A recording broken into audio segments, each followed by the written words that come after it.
अब डिस्कस करेंगे section 38 effect of refusal to accept offer of performance.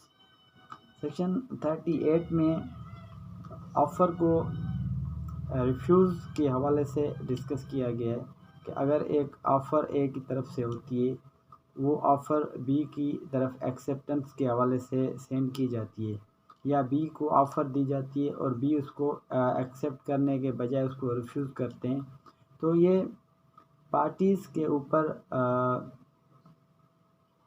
Depend करता है कि ए ने अगर एक ऑफ़र दी, वो ऑफ़र रीज़नेबल मैनर में नहीं दी है। अगर वो ऑफ़र रीज़नेबल मैनर में नहीं दी तो ए की तरफ से जो ऑब्लिगेशन बनती है, अब ए की मर्ज़ी बी की मर्ज़ी है at the will of B, चाहे उसको एक्सेप्ट करे चाहे उसको रिफ्यूज़ करे। तो इस एक्सेप्टेंस के हवाले से और रिफ्यूज़ल के हवाले से इस पूरे सेक्शन को डिस्कस किया गया है।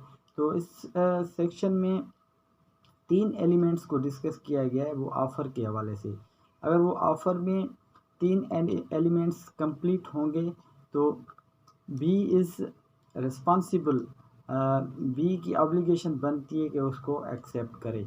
अगर उस 3 कंडीशन में ऑब्लिगेशन के हवाले से जो ए की तरफ ऑब्लिगेशन बनती है कि अगर ए ने ऑफ़र की है बी को, when offer is made by A and subject of third element, 3 element और 3 एलिमेंट के बुनियाद पे अगर वो ऑफ़र की है तो B is bound to accept the offer. अगर 3 एलिमेंट के बुनियाद पे उस ऑफ़र को नहीं किया गया तो अब बी बाउंड नहीं है to accept the offer, to accept the contract. इसमें 3 एलिमेंट्स को डिस्कस किया गया है। सब्जेक्ट दी ऑफ़र, ऑफ़र के हवाले से कोई भी अगर ऑफ़र ए की तरफ से होती है या बी की तरफ से ऑफ़र होती है तो उस ऑफ़र में 3 एलिमेंट्स का होना लाज़म होता है। अगर वो 3 एलिमेंट्स अगर किसी ऑफ़र में नहीं पाए जाते तो वो कॉन्ट्रैक्ट या उस ऑफ़र को वाइड करार भी समझा जाएगा या उस ऑफ़र को एक्सेप्ट करने से रिफ्यूज़ किया जाएगा। तो ये दोनों कंडीशन इसमें मेंशन की गई है कि अगर ऐसी कोई ऑफ़र इस कंडीशन में नहीं आती तो आप उसको रिफ्यूज़ कर सकते हैं। वो पार्टीज़ के ऊपर डिपेंड करता है कि उसको एक्सेप्ट करे या उसको रिफ्यूज़ करे। लेकिन इसमें 3 एलिमेंट्स जो डिस्कस किए गए उनको मेंशन करना ऑफ़र में, that is a very necessary part of the offer.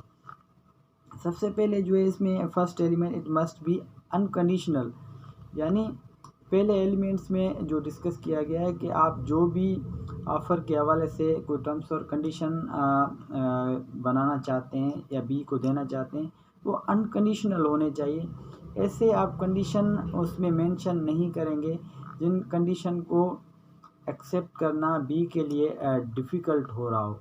तो यानी ऐसी डिफ़िकल्टी या कन्फ्यूजन बी के हवाले से ना बने कि आप ऐसे टर्म्स और कंडीशन नहीं मेंशन करेंगे, बल्कि एक सिंपल से टर्म्स और कंडीशन मेंशन करेंगे जिस मैनर में कि बी को एक्सेप्ट करने में आसानी हो, उसको डिफ़िकल्टी ना हो। यानी रीज़नेबल आप टर्म्स और कंडीशन मेंशन करेंगे, ईज़ी टर्म्स और कंडीशन मेंशन करेंगे जो आसान लफ्ज़ों में समझे जाएं और आसान लफ्ज़ों में उनके ऊपर परफॉर्मेंस हो, वो डिलीवरी के हवाले से हो या पेमेंट के हवाले से हो। तो जो भी आप टर्म्स और कंडीशन मेंशन करेंगे वो सिंपल टर्म्स और कंडीशन होने चाहिए, subject the performance part of contract. और दूसरा इसमें जो एलिमेंट डिस्कस किया गया है कि आप जो भी ऑफ़र देंगे वो चाहे पेमेंट के हवाले से हो चाहे वो माल को डिलीवर करने के हवाले से ऑफ़र हो, उसमें टाइम और प्लेस लिखेंगे कि अगर आप माल बी को देना चाहते हैं तो उसमें टाइम आप मेंशन करेंगे, second element of the offer. उसमें क्या टाइम मेंशन करेंगे कि फ़लानी डेट को मैं आपको माल डिलीवर करूँगा। एक बात तो ये कि इसमें टाइम मेंशन किया गया। दूसरी बात ये है कि प्लेस, फ़लानी डेट पे तो मैं माल जो है आपको डिलीवर करूँगा, लेकिन किस जगह पे डिलीवर करूँगा। तो ये दोनों चीज़ें जो है इसमें मेंशन करना लाजमी है। पहली तो ये कि अनकंडीशनल होना चाहिए, सिंपल से टर्म्स और कंडीशन आप मेंशन करें। और दूसरी बात इसमें ये कि उसमें टाइम और प्लेस मेंशन करें कि किस टाइम पे मैं आपको माल डिलीवर करूँगा, किस टाइम पे मैं आपको पेमेंट पे करूँगा, और किस जगह और प्लेस का, जगह का और टाइम का मेंशन करना लाजमी है। अगर टाइम और नहीं मेंशन करेंगे, फ़र्ज़ करें आप कराची में एक पार्टी बैठी है, तो कराची में एक पार्टी ने जो है ऑफ़र दी बी को, वो बी पार्टी सखर में रहती है, बी को ऑफ़र देते कि आप मुझे माल डिलीवर करेंगे कराची में। अब ये माल कराची में तो डिलीवर करेंगे, तो इस बड़े सारे शहर में वो माल कहाँ डिलीवर करेंगे, तो उसमें आप जगह मेंशन करेंगे कि फ़लानी जगह पे आप माल डिलीवर करेंगे, फ़लाने टाइम पे आप माल डिलीवर करेंगे, यानी जगह और टाइम का मेंशन करना इसमें लाजमी होता है सेकंड एलिमेंट में। और थर्ड एलिमेंट में ये होगा कि रीज़नेबल अपॉर्चुनिटी, कि पार्टीज़ को रीज़नेबल अपॉर्चुनिटी दी जाएगी। जो आप ऑफ़र दे रहे हैं उस ऑफ़र के हवाले से एक रीज़नेबल अपॉर्चुनिटी दी जाएगी। अगर रीज़नेबल अपॉर्चुनिटी आप पार्टीज़ को नहीं देते तो वो पार्टी की मर्ज़ी है कि उस कॉन्ट्रैक्ट को, उस ऑफ़र को एक्सेप्ट करे या रिफ्यूज़ कर दें। अगर वो रिफ्यूज़ कर देती है तो पार्टीज़ के ऊपर ये ऑब्लिगेशन नहीं बनती कि उसको एक्सेप्ट करे, उस पार्टी की मर्ज़ी होगी कि उसको एक्सेप्ट करे या कि ना करे। सपोज़ ए ने ऑफ़र दी बी को कि मैं आपको माल डिलीवर करूँगा, तो बी ने उस ऑफ़र को एक्सेप्ट किया। अब माल टाइम और प्लेस भी आपने मेंशन कर दी कि उस टाइम पे माल भी उसको बी को डिलीवर हुआ और उस जगह पे माल भी डिलीवर हुआ। तो आप जैसे माल पहुँचा तो आपने कहा कि अब मुझे आप पेमेंट जो है अदा कर दो। अब बी कह रहा है कि आप मुझे प्रॉपर अपॉर्चुनिटी दे दें, रीज़नेबल अपॉर्चुनिटी से ये मुराद होती है कि जो माल मेरी तरफ पहुँचा है मैं उस माल को चेक कर लूँ, उस माल की क्वांटिटी को चेक कर लूँ, उस माल की क्वालिटी को चेक कर लूँ, in respect of quality, in respect of quantity. आपने पूरा कंटेनर भेज दिया, अब उस कंटेनर में आप इतनी उसको रीज़नेबल अपॉर्चुनिटी देंगे कि आपने ये प्रॉमिस किया था कि मैं 4 बजे आपको फ़लानी जगह पे माल डिलीवर करूँगा। अब 4 बजे आपका कंटेनर वहाँ पे पहुँच चुका है। जैसे आपका कंटेनर पहुँच चुका है तो आप क्या करते हैं कि अब आप बी को बाउंड करते हैं कि आप मुझे पेमेंट अदा कर दो। अब बी आपको कहता है कि आप मुझे प्रॉपर अपॉर्चुनिटी दे दें।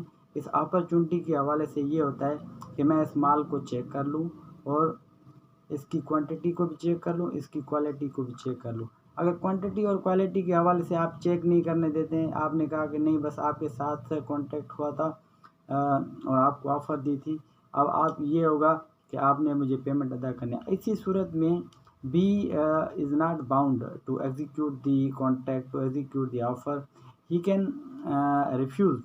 ये रिफ्यूज़ कर सकता है इसी सूरत में, क्योंकि इसके ऊपर जो ऑब्लिगेशन बनती है एक ही तरफ उसको एक प्रॉपर अपॉर्चुनिटी दे, रीज़नेबल अपॉर्चुनिटी दे। ये बी की ऑब्लिगेशन बनती है उस माल को चेक करे क्वांटिटी के हवाले से और क्वालिटी के हवाले से। इसमें इलस्ट्रेशन भी यही दी गई है, a contract to deliver B at the warehouse, यानी इसमें एक इलस्ट्रेशन दी गई है कि ए कॉन्ट्रैक्ट करता है बी के साथ, ए ने प्रॉमिस किया कि मैं आपको फ़लानी जगह पे माल डिलीवर करूँगा। अब फ़लानी जगह पे और टाइम और प्लेस उसमें मेंशन की गई है, उस जगह पे माल पहुँच गया है।